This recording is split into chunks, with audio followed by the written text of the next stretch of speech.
Yəni bidətlər qapısı insanlara açılsaydı, hər kəs istədiyini dində icad eləsəydi, hər kəs yaxşı gördüyü şeyi dinə salsaydı, daxil eləsəydi, Peyğəmbərimiz Muhammedin sallallahu aleyhi ve sellem gətirdiyi din tamamilə yoxa çıxardı.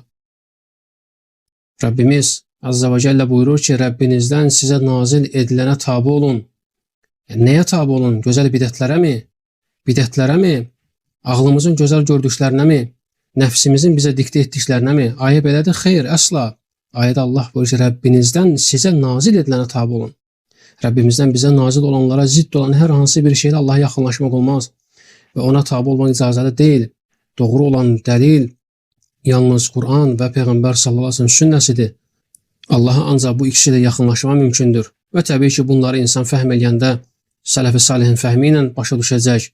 Bundan başqa nə varsa, əgər sələfin fəhmi ilə insan hərəkət eləməsə, bidətlər ortaya atsa, bidətə əməl eləsə və yaxud da bir insan bidətçi olsa, bilməlidir ki, onun etdiyi əməllər faydasız bir yorğunluqdur və ona görə Allahdan heç bir mükafat gözlənilmir.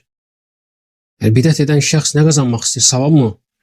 Bilməlidir ki, bidətdə savab yoxdur. Buna dəlil nədir?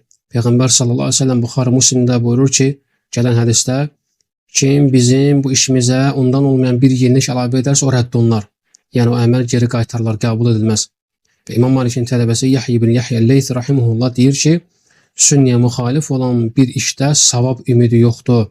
Yəni, bu əməldə savab yoxdur. Sadəcə yorulursan və zəhmət çəkirsən. Sonu isə heç nədir. Üstəlik, səni Allah tərəfindən mükafat deyə cəza gözləyir. Çünki Peyğəmbər sallallahu aleyhi ve sellem buyurub, hər bir bidət zəlalət, hər bir zəlalət isə oddadır. Elə isə insan, ey bidət eləyən, niyə zəhmət çəkirsən? Niyə sonunda heç bir xeyri və səmərəsi olmayan bir iş üçün özünü yorursan? Madam ki, özünü məşəqqətə, əziyyətə qatmısan, niyə görə elə bunu doğru və düzgün şəkildə yerinə yetirmirsən ki, hətta qarşılığında savab, əzr, mükafat görəsən? Və sonunda isə bilmək lazımdır ki, Peyğəmbərimizin sallallahu aleyhi ve sellem 2 hovuzu var. Biri dünyada, digəri isə axirətdə. Kim dünyadakı hovuzdan çox içərsə, axirətdəki hovuzdan da çox içər. Kim dünyada ondan az bəhrələnərsə, axirətdə də payı az olar. Dünyadakı hovuzu sünnəsidir. Axirətdəki hovuzu isə qiyamətdə öz Peyğəmbərindən sallallahu aleyhi ve sellem ikram olaraq bəxş etdiyi böyük hovuzdur. Oradan yalnız onun sünnəsinə tabi olanlar içəcəklər. Kim oradan bir qurtum içərsə, bir daha əsla susamaz.